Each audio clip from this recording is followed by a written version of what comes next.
All right, mates, welcome back to the channel. JL Scott Fishing. Hope everybody's doing well. Again, unlock 2023. We're going to unlock some of the resources you can use that are going to make you a better angler in 2023. And that's what the purpose of this series is all about, Unlock 2023.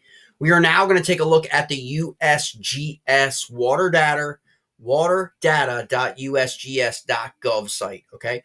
The other day, I posted up the video on the water temperature, a place where you can go and get all your water temperatures in the region, right? So you can look at all the differing and changes in the degrees of the water temperature that are going to impact the decisions that you make for your trip, right? And for your time out on the water. One of the other important vital resources that I use is this site right here, USGS. And it covers basically the entire country, but you can concentrate it on the region in which you're living in, depending on where you are from and where you're watching this video from when you take a look at it. I highly encourage you to put this on your phone as well as on your desktop or your laptop that you have when you plan on your fishing trip, especially if you're going to do a float trip, especially if you're going to do overnights, especially if you're going to be pre-fishing for a couple days before maybe a tournament that you're entered into. Because you want to compare these conditions, okay? Because all too often what happens, mates, is people when they get ready to go out fishing or they go out they got a tournament coming up, is they just go to YouTube, right? That's where you're at right now. You're on YouTube, okay? And you may look for things, but you're not going to have the specific data for where the individual, the channel you're watching, the pro angler you're watching, the event you're watching from last year, even if it's the same time of the month, for you to be able to understand what's really happening. They're not telling you the water temperature. They're not telling you the air temperature. They're not telling you the water levels. You're just watching them fish, right? They're not giving you the information. And when you arrive at a fishery, it can be completely different from what you watched on YouTube, okay? YouTube is a very myopic, one-dimensional platform in terms of fishing videos, right? It doesn't really get you in to understand what's really happening all around, right? And so these are the resources you could take a look at. I'm going to give you an example on the Shenandoah right now, okay? Which hopefully will provide a little bit of lesson or insight of my experience that you can apply to your last year on December 22nd, okay? The Shenandoah basically was on fire. Okay, people were catching some of the largest fish of the year on the Shenandoah. You can go back and check some of the guides out. You can go my experience, other people's experiences. So when you go to plan a trip again this December, you fall back on that. Or if you had gone and watched a video from the guide last year, or gone and watched one of my videos or somebody else's videos from December of 2021, you have kind of gotten an impression of what it's like fishing on the Shenandoah in December. But I'm going to show you here how that's not always the case. And this is why a lot of people, when they enter in tournaments during pre-fishing, they skunk throughout they're applying things that they grabbed from YouTube or grabbed from social media, from other people fishing in the same fishery, but at different times of the year, or even the same time of the year, but a totally different condition. And this is especially important for river fishermen. If you're a river rat like me, I can tell you, being out on the water 3 to 5 times a week, a lot during the year, the river is changing every day, okay? It's not like your lake or your reservoir, all right? I had a conversation with a buddy about this. Like, the structure in your reservoir doesn't really move. No one's moving your docks. No one's moving the structure that you're seeing on your live scope or your depth, right? No one's on your graphs. No one's moving that structure. It's kind of more or less permanent. In the river, it's not like that. There's a force moving things all of the time, okay? And changing the dynamic of things in the river, even though it's not moving a lot of the rocks, the big rocks on your major river systems, or maybe your shell beds or hard bottom beds, ledges, but because the depth of the water, the clarity of the water, all those things are changing, it's not the same river, okay? That's not going to fish the same. The same baits aren't going to work. So when you look at this, again, USGS, water data, usgs.gov, this is the South Fork of the Shenandoah River at Front Royal. Front Royal is the convergence of your South Fork, your main stem, and your North Fork. That's how to look at it. It's basically just that convergence, okay? And so currently, right now, January 6th, it's going to show you, I'm going to go to 7 days, the last 7 days, okay? And it's going to show us what the actual river conditions have been. Okay, I'm going to get my mug out of the way. All right. So this tells you now where the river's at. The river's roughly at about 2 feet. Okay, heading into Saturday for those that are going out, and there are a lot of people going out fishing Saturday. Okay, so the river right now is currently at 2 feet, down from about a little less than 2.25. Okay, so it's dropped, but it dropped all the way as low as about a foot. 1.9, and now it's back up. Okay, so it's kind of rising back up and then plateauing off, right? But it's been up until today, it had been in a slowly declining, level, right? Over the last 7 days. Okay, 30 days. Let's take a look at 30 days. Look at the spike we had. So remember, I gave you that date, December 22nd. Okay, so December 22nd, we went out, caught over 20 smallmouth, in the river. Water levels, this year, water levels were 5.34 feet, rising, rising on the 22nd from 1.83 feet. In 48 hours, it rose to 5 feet. Okay, so let's take a look at that compared to 2021. Right on the graph, what's it show you? We were under 2 feet. We were about 2 feet of water in 2022, where we were fishing. All right, see that? See the difference? So you're looking at 3 extra feet in the river a few weeks ago than we had the year prior. But if you looked at the videos and you had that takeaway, you're expecting an entirely different river when you show up, right? If you're not looking at the water temperatures and your gauge of your water depth of where you're going to be fishing or floating through, okay? Now, when you look at this is just Shenandoah, okay? You can also look at the year. So you can gauge the year, all right? Kind of what's happening when you look at these reports. You can use this also to go back. You watch a YouTube video, guys slaying them on the Potomac River, Tidal Potomac, or Upper Potomac, or Susquehanna, Allegheny, doesn't matter. You can go back, see when he posted a video, go back to this and go a year back to see, what were the water conditions in that particular river system? Now, you may not know, that angler may not reveal exactly where he is fishing on that specific river, but it's going to give you a good idea, of a starting point for that. And so that's a great resource to have, okay?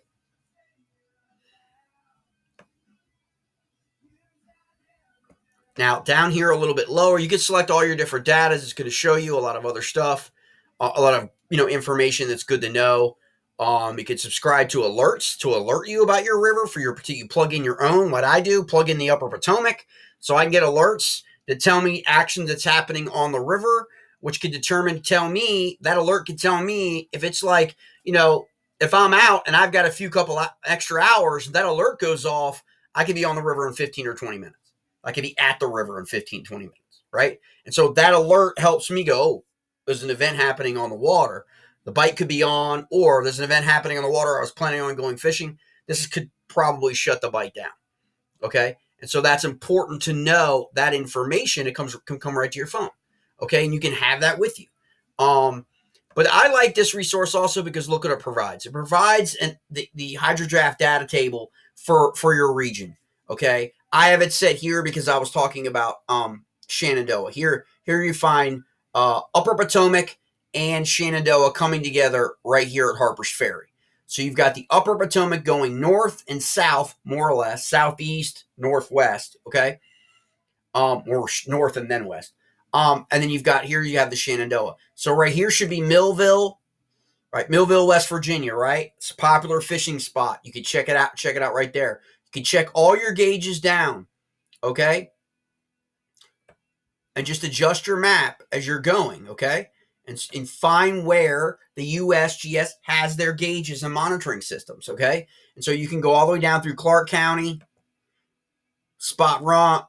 We'll get down to past the Route 7 bridge. That's a popular float place for Shenandoah, Main Stem.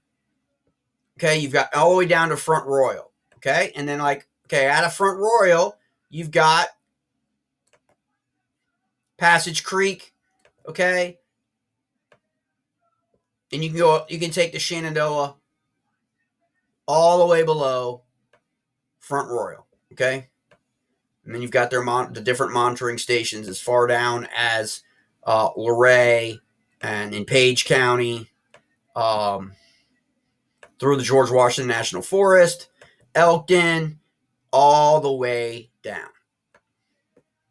Okay? And so you can just kind of gauge the water levels all the way down, even though, maybe there's no particular gauge of where you are actually going to be fishing on that day. You can kind of usually, it's a really good indicator and kind of take, a guesstimation based on the river going down. If it's decreasing on your gauge monitors, that's a good indication it's going to continue to decrease. If it's increasing, things like that. And you can find out those things. You got here, so from Harper's Ferry, we go where I am is we pass all my old stomping grounds in Loudoun County side of Potomac River, where I grew up. And we'll get into a lot more this year. A lot more things going to happen for us here. But you've got Edwards Ferry, Point of Rocks there, okay, in Maryland, coming down, Montgomery County, Edwards Ferry, right here, well-known spot. It's really a great gauge and monitor to use for your water levels as well. It's always higher, okay, because I call it the flat, because the river kind of flattens out. In my opinion, it kind of flattens out a little bit after making the turn a little bit. It drops a little bit, but it just seems to me that it's always higher, okay, most of the time, almost all the time, it's higher than Point of Rocks. And then it's almost always higher than when you get down into my stretch. These stretches are the sections that I fish. I fish primarily during the week from Little Falls in the District of Columbia all the way up to Old Dam 2, which is Seneca Landing, Riley's Lock, okay? And then above that is when I make the drive, okay? It's a longer drive for me. It's about an hour from where I am to get to dam number 4. Very popular fishing spot on the Upper Potomac, okay? And so this just gives you the gauges. Now, I get a lot of questions a lot of time about lakes. The same thing applies. Some of them are pegged with a gauge, okay? With some monitorings. Not all of them are, but a lot of your creeks are too. Goose Creek, Broad Run Creek, Piney Run Creek. All these creeks that you may want to get into, okay, at any particular times, especially when fish are getting pushed back up in those creeks during high water events, during rising water stages. That's what happens, okay? And so it's good to know that information, okay? So this is just another site to add to your resources. Unlock 23. Put them in a folder on your laptop, your Chromebook, desktop. Put these resources in that folder and keep readily available, okay? And so when you go to plan your days, especially if you're going out and you're going to be planning for a couple days of fishing, things are going to change on you. But you want to see the trend, okay? You definitely want to see the trend that your river is experiencing during that time frame, leading into it. I say this a lot. A lot of people, were kind of skeptical, I think, last year when I brought it up, but now I've kind of come around a little bit. A lot of things that are more important about how your fishing is going to be happened a week, 2, 3 weeks ago into your river system. Okay. It does take that long. All right. Um, when things start heating up, okay, in your ecosystem for your river, it just doesn't happen overnight. Okay. These things begin to happen, and your river is going to wake up in the next 30 to 60 days. Okay. Wake up in the morning. And we all know how we feel early in the morning sometimes when we first get up. It's a slow, then we grab our coffee, then we get going, and then we're like 10 a.m., 11 a.m., we're kind of okay. Okay. That's the same way the river happens with the river. End of February, March, it's a slow, okay, and then April, boom, more things happening. What's happening in your river system will be predicated a lot on what the water level is, okay, and your water clarity. If you ever get a flood in January or February, everything is going to be pushed off by 6, 7 weeks sometimes. Why? Because when you have a flood, your water is completely chocolate milk and completely stained, right? Light can't penetrate that. And if light can't penetrate that as consistently as it does normally in clearer water or stained to some extent water, what can't happen? Photosynthesis can't happen. Your grass can't start to grow without light in your fishery, okay? And so that's why these events, when they happen, make them unique and different than other events. If you get a flood during the summertime, it's different because the grass is already grown. What you're basically doing is you're cutting off oxygen and you're cutting off sunlight. And then if it happens for a long period of time, we know what happened. We learned what happened in 2018 on the Upper Potomac and a lot of river systems. It killed all the grass. And it didn't just kill all the grass for that season. It killed all the grass for years, okay? Because basically it killed the grass. Then the grass became very pliable, loose, right? Like dead grass is. It's not firm like living grass. And then the water and the current just ripped the grass from its roots and took it all the way down river. Okay, so it ripped it out. So there was nothing there the following year to grow. It's taken 2, 3, 4 years for some of the rivers to get its grass back to even remotely close to the same levels it was in 2017. And that's what happens. So if a flood happens, and I want you guys to pay particular attention to this right now, is you've got some severe weather events that occurred in upstate New York and places like that. That water all has to go somewhere, okay? Now, depending on the jurisdiction, depending on, a lot of storm drains always go into rivers, storm drains go into creeks. If they don't go into some municipality, system, they ultimately end up in your rivers, okay? So the rising rivers is likely coming, okay? It's a matter of how much is your river going to rise, okay? We've already seen it happen here once, and then we've receded back down. Now the question remains, will we rise back up again? And this is the information and resources, mates, that you can use to plan out, okay, the water is going to be rising next week. Therefore, the bite is going to be very different. Therefore, I'm going to take baits X, Y, and Z are going to be my primary tied-on baits to get going, as opposed to, the river is settling in at 2 feet, okay, 3 feet, okay, not rising. It's going to stay at a very constant level for 3 or 4 days going into when I'm going. That's a totally different signal for you in terms of what baits you're going to take, okay, and be successful. You can take any baits you want, mate, okay, but the fact of the matter is the river is going to tell you what baits are going to be predominantly productive, okay? The fish are going to tell you that based on the condition and the behavior that they're in, not you. They could care less about you, okay? They're going to tell you what they want, which is why you always want to have search baits with you. This time of year, you want to have a jerk bait, a spy bait, a crank bait, something to search these things out, and then follow in there with a jig, a jig or Ned rig or something like that. I'm less of a finesse guy in the wintertime, though there are plenty of people have have caught quality smallies on finesse during the wintertime. It's just everything is just a slow, methodical fishing that in the wintertime, and it's just kind of like not my thing. I just kind of don't have the patience for that. I kind of need to learn that. But that's just it. That's it. Just one of the resources. Again, this is just part 2. Unlock 2023. Add this to your resources folder. Okay. It is vital. I can't tell you enough how this will save you in terms of understanding. You got your water temperature. Now you've got your gauge. Okay. And what the trend is. Okay. To help you dial in fish. This is going to help you in these sections. It can actually help you.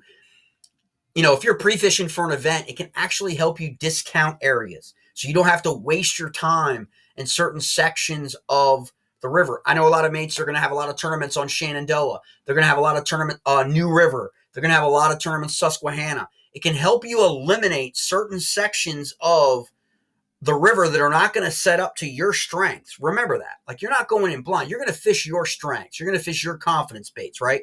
So the key is to find sections of rivers that are going to set up well for you. That is the goal for us in 2023, is to help people get dialed in the areas of these rivers that set up for the way they like to fish. It doesn't do any good for someone to send you to a spot that is, jig fishing primarily, deeper areas, primarily fishing the jig, and or loaded with docks, and that's not your strength. That's not your thing. You need to find fish where your strengths are, and stick to that as you begin to develop other strengths, right? But we all defer to our confidence baits and our confidence techniques. So the best thing we could do is start out with, okay, let me see if I can find locations, okay, that are going to set up well for me first. Then move to primary. That's my primary, and then move to secondary and tertiary locations from your launch, okay, to help you locate those deeper pools this time of year in the wintertime, but in spring and summer, it's a little bit different. Locate those areas now. I tell people, if you watch any of these videos on the channel, you know what I've said. Always have a notebook with you on your boat, on your kayak.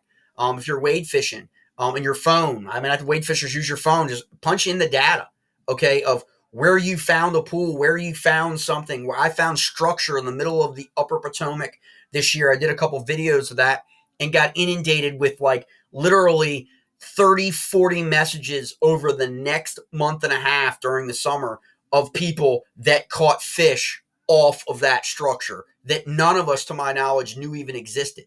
Okay. Because the water had come down low enough to where it was a 30 to 40 foot tree, okay, that got exposed in the lower water.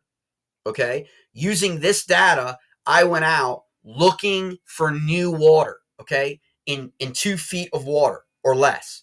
And there's a video of me walking the islands, between the islands, in less than 8 inches of water, okay, searching for, I found like 24 tires that people had put down, right?